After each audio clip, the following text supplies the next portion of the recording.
Hea sõber, tere tulemast taas kohtumõistjate raamatu vaatlusele. Esimese peatüki lõpus märkame, kuidas võidukalt alanud tõotatud maa vallutamine jääb siiski poolikuks. Me näeme siin kurba loetelu Iisraeli suguharudest, kes ei täitnud oma missiooni lõpuni. Kuid kuulakem kõigepealt, mida kohtumõistjate raamatu esimene peatükk siis 27. kuni 36. salmini meile ütleb. Aga Manasse ei vallutanud Beetseani ega selle tütarlinnu, ei Taanakit ega selle tütarlinnu, ei Toori elanikke ega selle tütarlinnu, ei Ibleami elanikke ega selle tütarlinnu, ei Megido elanikega selle tütarlinnu, vaid kaananlased jäid elama sellele maale.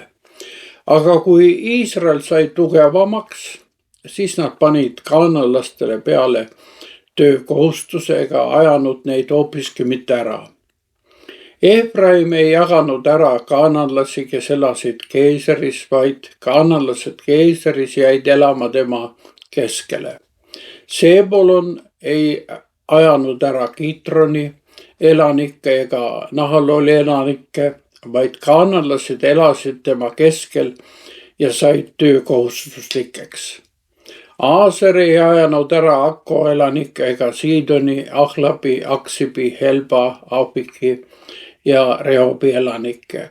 Nii elasid aaserlased maaelanike kaananlaste keskel, sest nad ei ajanud neid ära. Naftali ei ajanud ära Beet-Semesi elanikke ega Beet-Anati elanikke, vaid elas maaelanike kaananlaste keskel, aga Beet-Semesi ja Beet-Anati elanikud said neile töökohustuslikeks. Eemorlased tõrjusid taanlased mäestikku ega lasknud neid tulla orgu.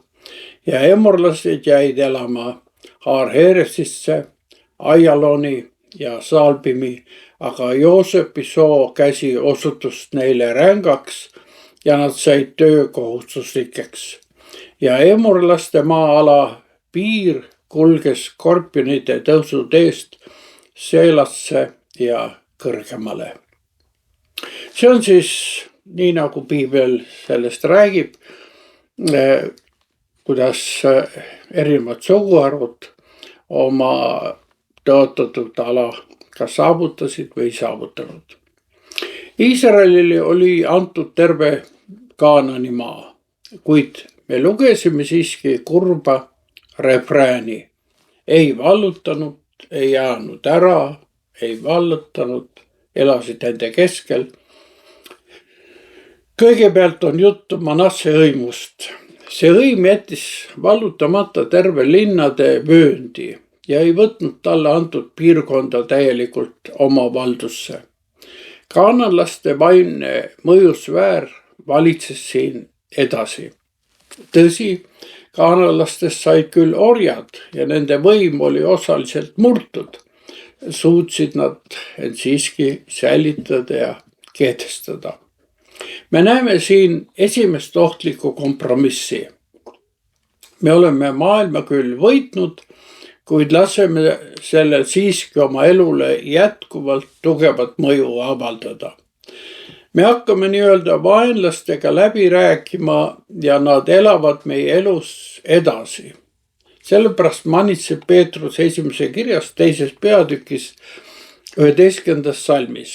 Armsad, ma manitsen teid kui majalisi ja võõreid siin ilmas, hoiduge lihalikest immudest, mis sõdivad hinge vastu.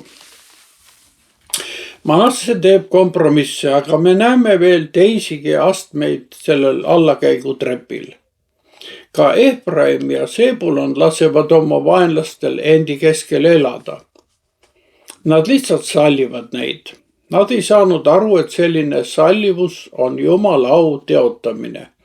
See näitas lihtsalt nende ükskõikset suhtumist Jumala poolt tõotatud maasse. Aaseri ja Naftali läksid veelgi kaugemale. Nende puhul ei öelda enam, et kaananlased jäid nende keskele, vaid öeldakse, et Iisraeli lapsed jäid elama kaananlaste keskele. Me näeme, et rollid on vahetunud. Teiste sõnadega, nad sulandusid paganate hulka. Selle kohandumise tegi eriti traagiliseks asjaolu, et just Naftali territooriumil asusid linnad, mille nimed kõnelevad meile ebajumala teenistusest. Seal on Beet Shemes, päikselinn, ja Beet Anat, jumalanna Anati linn. See Galilea ala kujuneb läbi ajaloo nii-öelda paganarahvaste piirkonnaks. Kõige kurvemal positsioonil on taanlaste suguharu. Nende langus tähistab allakäigu viimast astet. Taanlased ei suutnud vaenlasi välja ajada. Vastupidi, eemorlased tõrjuvad nad mägestikku ja ei lase neid viljakale alale orus. Nad kaotavad neile kuuluva maa ja jäävad selle õnnistustest ilma. Vaimulikus mõttes võiksime neid võrrelda kristlastega, kes lasevad maailma asjadel ennast täielikult hõivata. Nad kannavad veel kristlase nime, kuid mitte miski ei erista neid ilmalikust rahvast. Nad ei uuri piiblit ega ei palveta. Neil puudub huvi Jumala plaanide suhtes nende elus. Mulle tundub, et siin oleks sobiv hetk teha üks oluline märkus. Seni oleme me neid võitlusi käsitlenud üksikkristlaste usulise võitlusena, tõotatud õnnistuste nimel. Kuid mõelgem Iisraeli suguharudele koguduste liidu võtmes või erinevate konfessioonide võtmes. Seda tehes märkame, kui oluline roll on ka kollektiivsel vastutusel ja usulisel tahtel. Kuid tulgem tagasi taanlaste juurde. Taanlaste ebaõnnestumise loos on oluline koht eemorlastel. Huvitav on see, et eemorlased olid esimesed vaenlased, kellega Iisrael enne Jordani jõe ületamist oli võidelnud. 5. Moosese raamatu 2. peatükk. Võit, mille nad saavutasid, ei räägi vaimulikest õnnistustest, vaid maistest, argistest õnnistustest. Maiste õnnistuste all mõistame selliseid asju nagu hea tervis, toimiv abielu, meeldiv töökoht või suurepärane puhkus. Kogukondlikult oleks neiks asjadeks ühiskondlik stabiilsus, rikkus ja heaolu. Need on ühised väärtused meil ka uskmatutega.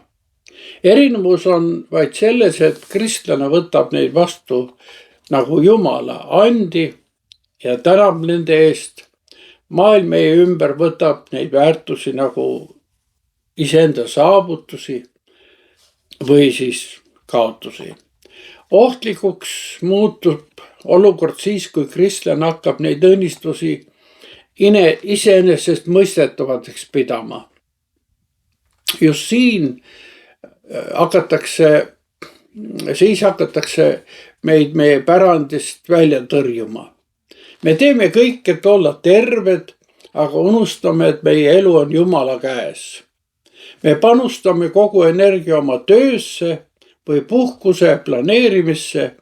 Me püüame igast järgmisest puhkusest teha üha suurema eduloo, kuid samas puudub meil huvi ja aeg selle suhtes, mida Jumal, kes meid armastab, meil tegelikult ootab. Maiste õnnistuste kummardamisega tõrjuvad eemorlased meid tõotatud aladelt välja. Õnneks on selles kurvas loos ka päikselisem hetk. Taanlased tõrjuti küll nende aladelt välja, aga Joosepi sugu pani eemorlastele siiski piiri. Nad muutusid Joosepi suguharu suhtes töökohustuslikeks. Niisiis Jumala rahva hulgas oli veel inimesi, kelle jaoks Jumala tõotused olid tähtsamad kui maise elu mugavus. Kohtumõistjate raamat ei räägi ainult vallutamata maadest ja hüljatud ja unustatud lootustest. Kogu Egiptusest väljumise teekond on ju lootuse teekond. Selles oli vaimustust, nagu me näeme seda pärast Punase mere läbimist, kuid ka olukordi, kus eredad visioonid kustusid argielu murede keskel. Miks? Sest nad unustasid oma tegeliku jõuallika, mis peitus nende jumalas. Jeeriku varemed sisaldasid võimsat sõnumit uskmatuse vastu. Kuid need, kes seda võimast sõnumit vastu ei võtnud ja ellu ei rakendanud, kohandusid ümbritsevate rahvaste, nende religiooni ja kultuuriga. Need rahvad kujunesid okasteks nende silmadele ja astlataks nende külgedele. Need rahvad kujunesid Iisraeli nii-öelda püünispaelteks. Ja lõpuks peame ütlema, et me kuulsime siin meestest ja suguharudest, kes ülgasid Jumala poolt antud ülesanded. Nad unustasid Jumala senise abi ja asjaolu, et Jumal tahtis neid aidata. Selline vaimulik olukord kujunes nii-öelda sissejuhatuseks järgnevatele kannatustele ja konfliktidele. Sellepärast pidage meeles kõige kõrgema parema käe aastaid. Ärgem unustagem ja muutugem siis Isaskari suguharuks, kes nägi head hingamispaika ja langetas oma turja koormat kandma, saades tööorjaks. Küsigem endilt nii üksikisikutena kui kogudustena, kas meie elus on veel vallutamata linnu või paganlikke alasid, mille kaudu maailm meid endiselt mõjutab. Hoidku Issand meid usus ja võidu tahtes. Suur tänu, et leidsid aega koos minuga mõtiskleda vaimuliku võitluse põhimõtete üle. Järgmisel korral kuuleme, mis juhtus, kui Jumala ingel tuli Gilgalist pookimisse.